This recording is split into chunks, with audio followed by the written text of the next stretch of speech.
महाराष्ट्राच्या राजकारणामध्ये आंबेडकरी मतदार हा नेहमीच निर्णायक ठरलेला आहे। आपण जर 2004 पासूनच्या निवडणुका काढून बघितल्या तर आपल्या लक्षामध्ये येईल की ज्या वेळेस आंबेडकरी समूहाने ज्या पक्षाला पाठिंबा दिला त्या पक्षाचे उमेदवार जास्त मोठ्या संख्येने निवडून आलेले आहेत। 2003 मध्ये ज्यावेळेस बाळासाहेब ठाकरे आणि रामदास आठवले यांनी शिवशक्ती भीमशक्ती एकत्र येण्याची घोषणा केली, त्यावेळेस काँग्रेसच्याही लक्षामध्ये आलं की याचा फटका आपल्याला 2004च्या निवडणुकीमध्ये बसू शकतो आणि म्हणूनच तात्काळ चंद्रकांत हंडोरे यांच्या नेतृत्वाखाली भीमशक्तीची स्थापना करण्यात आली आणि भीमशक्तीचा पाठिंबा हा काँग्रेसला राहील अशा प्रकारची घोषणा देखील चंद्रकांत हंडोरे यांनी भीमशक्तीच्या माध्यमातून केली। याचा फायदा चंद्रकांत हंडोरे यांना झाला। चंद्रकांत हंडोरे 2004च्या सत्तेमध्ये सामाजिक न्याय मंत्री म्हणून देखील त्यांना पद मिळालं, परंतु 2009च्या निवडणुकीमध्ये पुन्हा त्यांना डावलण्यात आलं। याचा परिणाम असा झाला की 2009 ते 2014 या 5 वर्षामध्ये गावोगावी लावलेल्या भीमशक्तीच्या पाट्या उखडून टाकण्यात आल्या आणि त्याचा फटका 2014च्या निवडणुकीमध्ये काँग्रेसला बसला। 2014च्या निवडणुकीमध्ये जो समूह काँग्रेसच्या पाठीशी होता तो समूह काँग्रेसवरती नाराज झाला आणि 2014मध्ये ह्या समूहाने काँग्रेसला पाठिंबा दिला नाही आणि याचा परिणाम म्हणून आपण ज्यावेळेस बघतो त्यावेळेस आपल्याला असं लक्षात येतं की 2004च्या निवडणुकीमध्ये काँग्रेसचे जवळपास 13 खासदार निवडून आलेले होते। 2009च्या निवडणुकीमध्ये जवळपास 17 खासदार निवडून आलेले होते, परंतु 2009च्या नंतर जी निवडणूक झाली अर्थातच 2014ची, याच्यामध्ये केवळ 2च खासदार काँग्रेसचे निवडून आले। 2019मध्ये हा आकडा पुन्हा 1 वरती आला, अर्थातच महाराष्ट्रामधून काँग्रेस संपल्यागत जमा झाली। याचा अर्थच असा होतो की काँग्रेसला महाराष्ट्रामध्ये जर उभं राहायचं असेल किंवा त्यांचे उमेदवार मोठ्या संख्येने निवडून आणायचे असतील तर त्यांना आंबेडकरी समूहाच्या पाठिंब्याशिवाय पर्याय नाही आणि म्हणूनच आजच्या चर्चेमध्ये आपल्याला असं दिसतं की वंचित बहुजन आघाडीला काँग्रेसने सोबत घेणं का गरजेचं आहे, कारण काँग्रेस जोपर्यंत वंचित बहुजन आघाडीला सोबत घेणार नाही तोपर्यंत काँग्रेसची डाळच शिजणार नाही आणि म्हणूनच काँग्रेसला वंचित बहुजन आघाडीला सोबत घेणं हे अतिशय गरजेचं आहे, तरच काँग्रेस महाराष्ट्रामध्ये पुन्हा उभी राहू शकते। जो मतदार 2004च्या निवडणुकीमध्ये भीमशक्तीसोबत होता, अर्थातच भीमशक्ती काँग्रेससोबत होती, तोच मतदार पुन्हा 2009च्या निवडणुकीमध्ये काँग्रेससोबत राहिला, परंतु काँग्रेससोबत जाऊनही त्याच्या हाती काही लागलेलं नाही हे लक्षात आल्यानंतर पुन्हा हा मतदार बाजूला निघाला। आजची परिस्थिती अशीच आहे की आंबेडकरी समूहाच्या हातामध्ये काहीच लागत नाही, त्याच्यामुळे ह्या समूहानं आपलं एक स्वतंत्र नेतृत्व उभं केलेलं आहे आणि हा समूह त्या नेतृत्वाच्या पाठीशी आहे आणि ते नेतृत्व म्हणजे ॲडव्होकेट बाळासाहेब आंबेडकर। आजच्या घडीला महाराष्ट्रामध्ये जर आपण बघितलं तर पक्ष भरपूर दिसतील, परंतु संघटन मात्र फक्त वंचित बहुजन आघाडीचंच मजबूत असलेलं पाहायला मिळतं आणि म्हणूनच आंबेडकरी मतदार हा आजच्या घडीला हा वंचित बहुजन आघाडीसोबत आहे हे निश्चित आहे।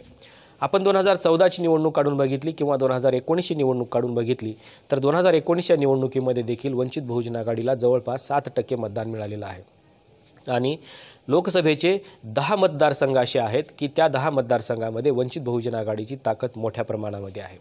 याचा फटका 2019च्या निवडणुकीमध्ये काँग्रेसलाही बसलेला आहे आणि ते काँग्रेसला निश्चित स्वरूपामध्ये माहिती आहे।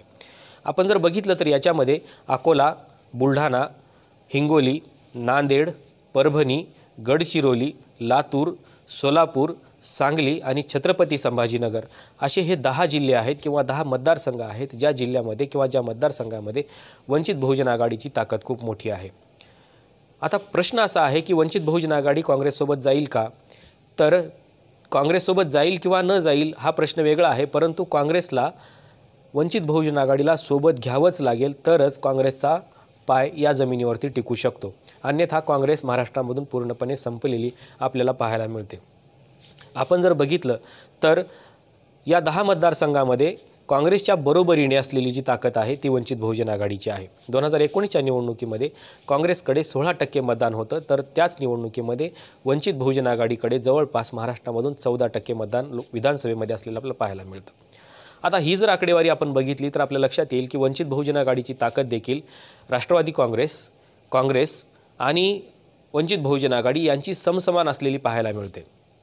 अर्थातच या 10 मतदारसंघाचा जरी विचार आपण केला तर या 10 मतदारसंघामधले जे खासदार आहेत हे सरळ साध्या पद्धतीने निवडून येऊ शकतात जर वंचित बहुजन आघाडी सोबत आली तर, परंतु प्रश्न असा आहे की वंचित बहुजन आघाडीला कोणत्याही मीटिंगला बोलवलं जात नाही। हालाकी वंचित बहुजन आघाडीचे नेते ॲडव्होकेट बाळासाहेब आंबेडकर हे सातत्याने वंचित बहुजन आघाडीला सोबत घेण्याची विनंती करत आहेत किंवा मागणी देखील करत आहेत, परंतु त्या पद्धतीने त्याचा विचार केला जात नाही।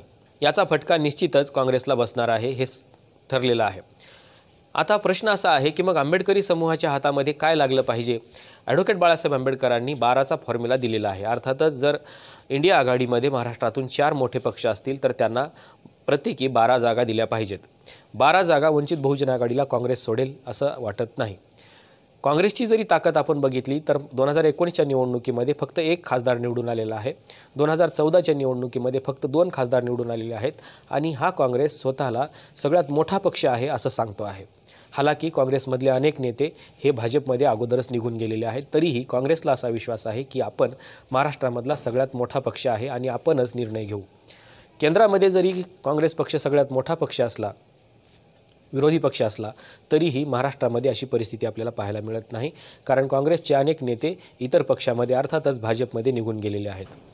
आता बाळासाहेब आंबेडकर जो 12चा फॉर्म्युला देत आहेत, हा फॉर्म्युला एकतर ॲक्सेप्ट केला पाहिजे किंवा त्यापेक्षा कमीत कमी 9 जागा तरी ॲडव्होकेट बाळासाहेब आंबेडकर अर्थातच वंचित बहुजन आघाडीला दिल्या पाहिजेत। यातल्या 3 महत्त्वाच्या जागा आज आपण सांगणार आहोत की या 3 महत्त्वाच्या जागा काँग्रेससाठी का गरजेच्या आहेत। जर या 3 महत्त्वाच्या जागेवरती जर काँग्रेसने विचार केला तर आंबेडकरी मतदार पुन्हा एकदा काँग्रेससोबत येऊ शकतो। यात पहिली जी जागा आहे ती जागा आहे अकोल्याची, जिथून ॲडव्होकेट बाळासाहेब आंबेडकर निवडणूक लढवतात। ही जागा, अकोल्याची जागा त्यांनी सोडली पाहिजे, अर्थातच ते सोडणार आहेत।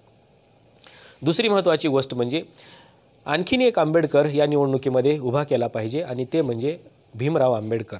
भीमराव आंबेडकरांना सोलापूर मतदारसंघाची जागा सोडली पाहिजे आणि सोलापूर मतदारसंघामधून भीमराव आंबेडकर यांना तिकीट दिलं पाहिजे। अर्थातच सोलापूरचा मतदारसंघ काँग्रेसच्या ताब्यात नाही आहे। दुसरी महत्त्वाची गोष्ट म्हणजे नांदेड किंवा लातूरची जी जागा आहे, या नांदेड किंवा लातूरच्या जागेवरती आनंदराज आंबेडकर यांचा देखील विचार केला पाहिजे। खरं तर छत्रपती संभाजीनगर हा आनंदराज आंबेडकर यांच्यासाठी एक सुरक्षित मतदारसंघ असू शकतो, परंतु जर ही जागा शिवसेनेला गेली, अर्थातच उद्धव ठाकरे यांच्या गटाला गेली, तर लातूर किंवा नांदेडचा विचार आनंदराज आंबेडकरसाठी काँग्रेसने केला पाहिजे। कारण लातूर आणि नांदेड मतदारसंघामध्ये वंचित बहुजन आघाडीची ताकद देखील मोठ्या प्रमाणामध्ये आहे आणि म्हणून याचा फायदा देखील त्या 2 जागेवरती होऊ शकतो। आणि म्हणून लातूर किंवा नांदेडची जी जागा आहे, नांदेडची जागा आणि लातूरची जागा ह्या दोन्ही जागा सध्या काँग्रेसच्या ताब्यामध्ये नाहीत।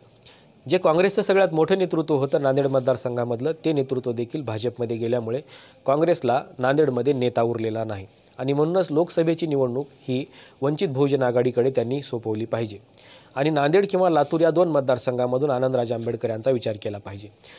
3 मतदारसंघामधून 3 आंबेडकर जर या निवडणुकीमध्ये उतरवले तर पुन्हा एकदा आंबेडकरी समूह काँग्रेसच्या पाठीशी खंबीरपणे उभा राहील हे निश्चित आहे। परंतु यासोबतच फक्त 3च जागा नाही तर आणखीन 6 जागांचा विचार देखील काँग्रेसने करायला पाहिजे। ज्या मतदारसंघामध्ये काँग्रेसची ताकद नाही किंवा ज्या मतदारसंघामध्ये काँग्रेसला आता उमेदवारच नाही, अशा मतदारसंघाचा जरी विचार केला तरी त्या ठिकाणी वंचित बहुजन आघाडी मोठ्या ताकदीने लढू शकते आणि म्हणूनच या 3 आंबेडकरांच्या 3 मतदारसंघासहित आणखीन 6 जागांचा विचार महाविकास आघाडीने केला पाहिजे, तरच आंबेडकरी समूह हा काँग्रेसच्या सोबत उभा राहू शकतो, अर्थातच महाविकास आघाडीच्या सोबत उभा राहू शकतो।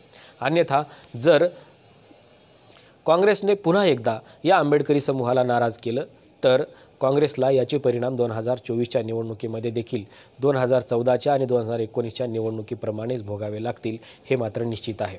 3 आंबेडकरांना 3 मतदारसंघ सोडावेत, अर्थातच अकोला ॲडव्होकेट बाळासाहेब आंबेडकरांसाठी, सोलापूर भीमराव आंबेडकरांसाठी आणि नांदेड किंवा लातूर हा आनंदराज आंबेडकरांसाठी। आपल्याला या 3 मतदारसंघाबद्दल काय वाटतं हे सांगायला विसरू नका।